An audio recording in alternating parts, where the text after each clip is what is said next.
All right. Match day two is almost over, and it is match day three on the horizon. So we're going to take a look at how well we're doing so far in match day two. And just a reminder, I did play my Limitless in match day two, but I did do a Limitless draft for you guys and a wildcard draft. So to help us talk about which are the best assets going into match day three. So let's jump right into it.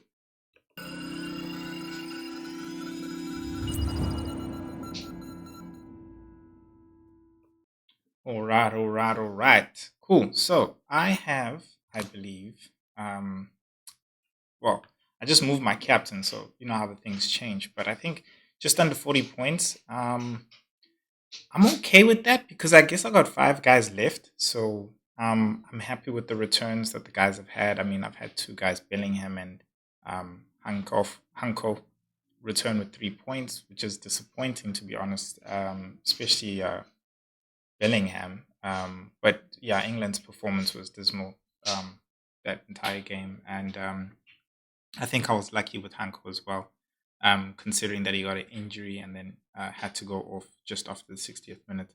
So yeah, unlucky though with Vidmar, Guardiol, Saka as well, and then Neuer returned well for me, so I kept him in. I didn't even bring Dubravka, which really worked out for me.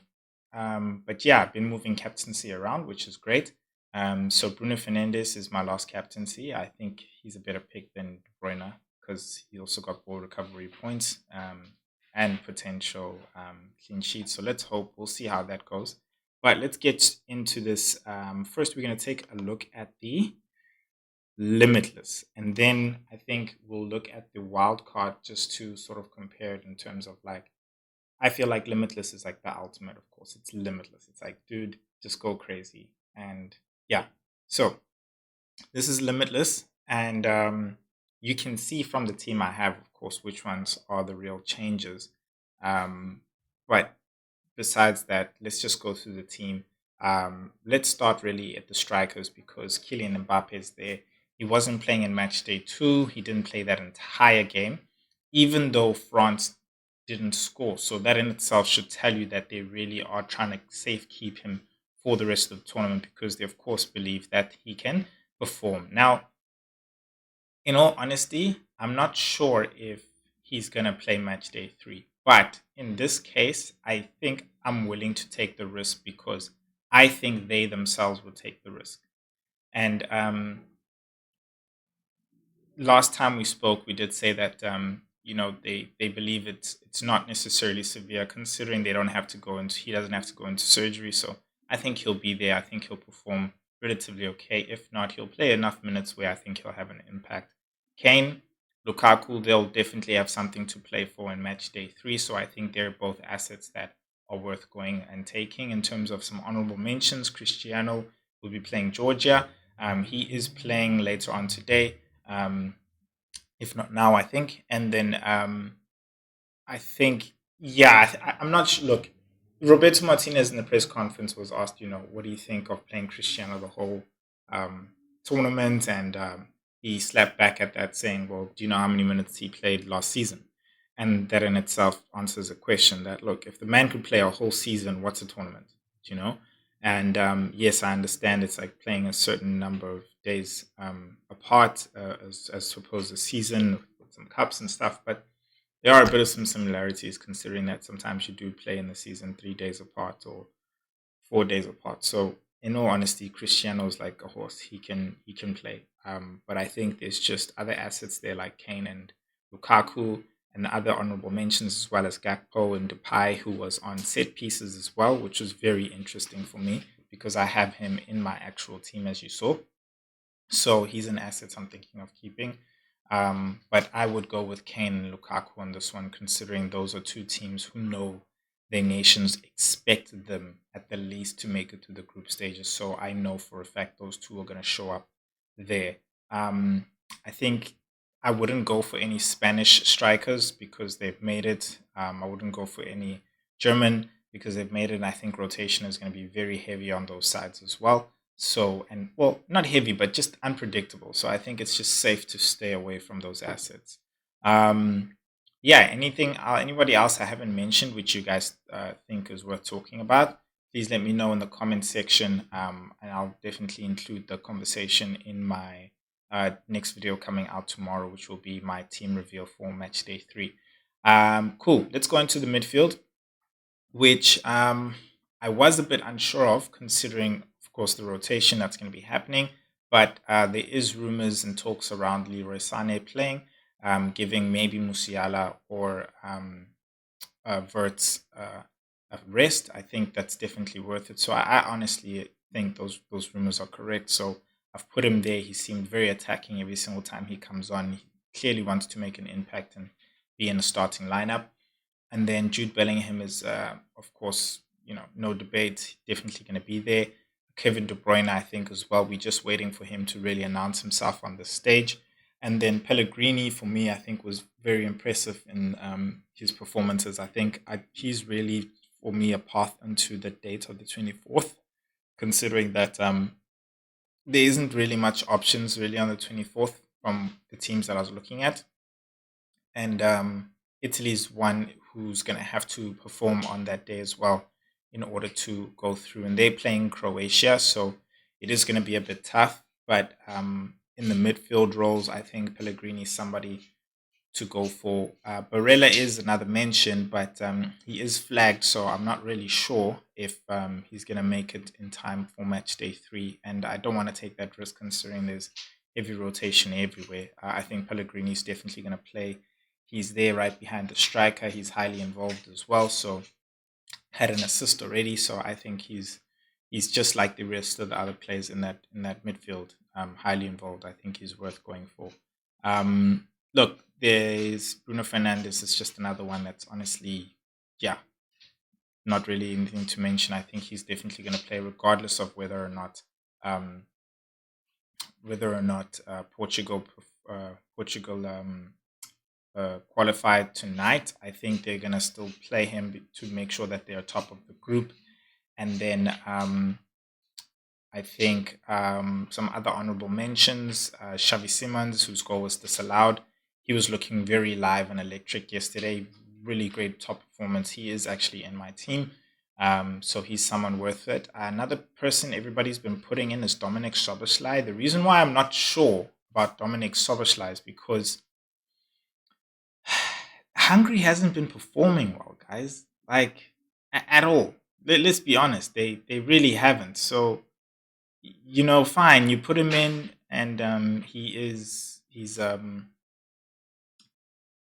on set pieces and everything, and for me, he's one of the players I'm considering of taking out. So um, yeah, I think it's up to you guys in your case, but I think against Scotland, I think Scotland wins that game. Not only just wins that game, I think they do better. You know, I don't know if he's yeah. Look, Scotland's got holes in their defense in the sense of they got a red card and that guy's not going to play. Tierney is also not going to be there.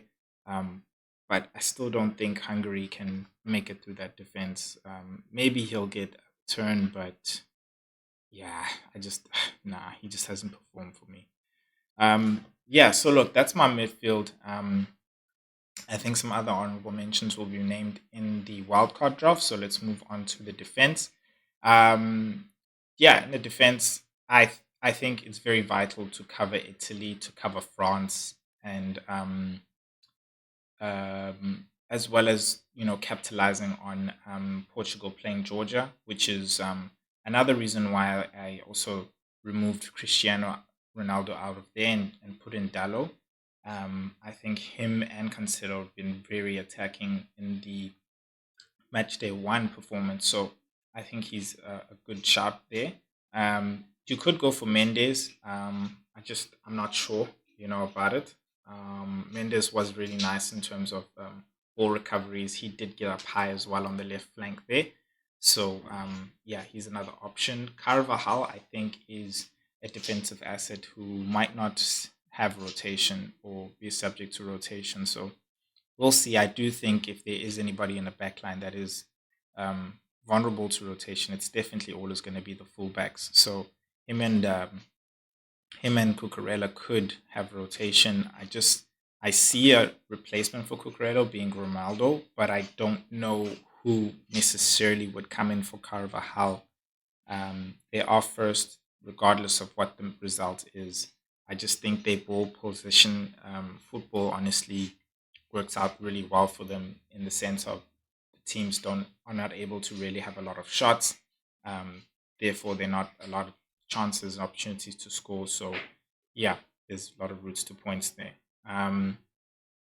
Cool. And then Cancelo.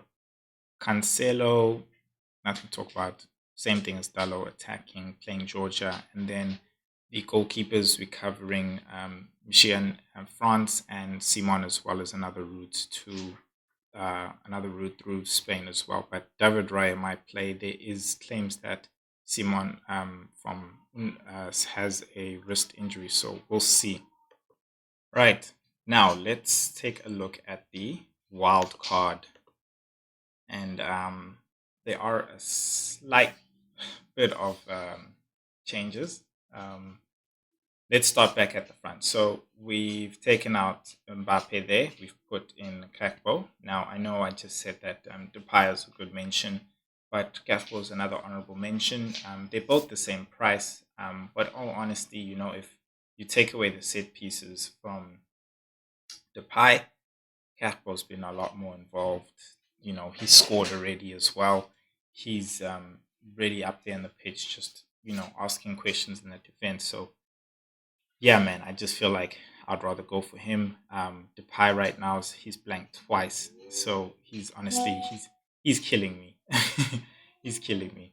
Um, I think we've already spoken about Harry Kane and Lukaku, so nothing much to say there. I think if we move down to the midfield, Leroy Sané still stays there, Bellingham still stays there. Then to save some money, of course, you're taking out Kevin De Bruyne there, and we've put in Arda Güler, who played a brilliant game in his first match day one.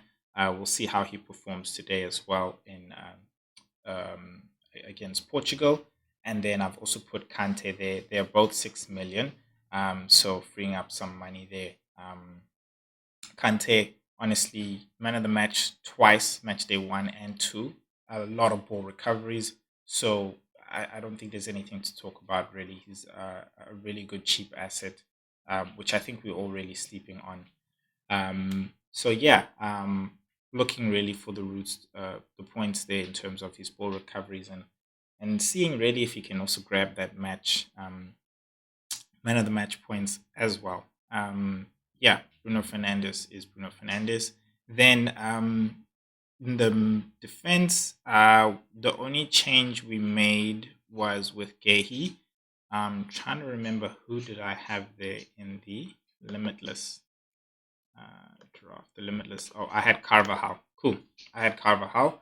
And yeah, the reason why I took him out as well is because we all know that England needs to perform as well. So I think Gehi's is probably the best in the sense of assets there because he's got the highest ball recoveries there. He got 9 in the first match day and then 8 in the second match day as well. So he's actually doing very well, even better than Kyle Walker. Surprisingly, I thought Kyle Walker would be racking up those numbers considering he has very good recovery runs. But yeah, the defense stays the same. And then in terms of goalkeeping, I've got two 4.5 goalkeepers there in Dubravka and Verbruggen. Yeah, like I said, I think um, Netherlands is still one to keep on your team, considering they still have something to play for, as well as the fact that they have a good defense. So Dubravka really, honestly, was another option of just the team really impressed me when they kept out Belgium and Dubravka. I know him from FPL, but besides from that, he is a good goalkeeper, and so is his team defensively as well. So yeah, that is my wild card team. Let me know, guys, where you would make your changes. But I think it really covers things up really well, and gives you some good captaincy options as well for the different days as well. Like I said, having players that play on each day as well really honestly gives you 4 opportunities of changing captaincies. So yeah, let me know in the comment section, guys, what you think, and who would you be playing in your limitless, in your wild card. I think a lot of people are going to be on the actual limitless today. Not today, well, in match day 3. But yeah, if you guys uh, want to see how I've been doing, basically, you can be in the league. So check out my league code. It's here throughout the actual throughout the video, and then yeah, just check out my other videos. Sorry, is it the side? Yeah, check out my other videos, the side, so you can see how we've been doing throughout the tournament. But I'll see you guys in the next clip, which is tomorrow. The next video tomorrow, I'll be releasing my team reveal. So yeah, see you guys then.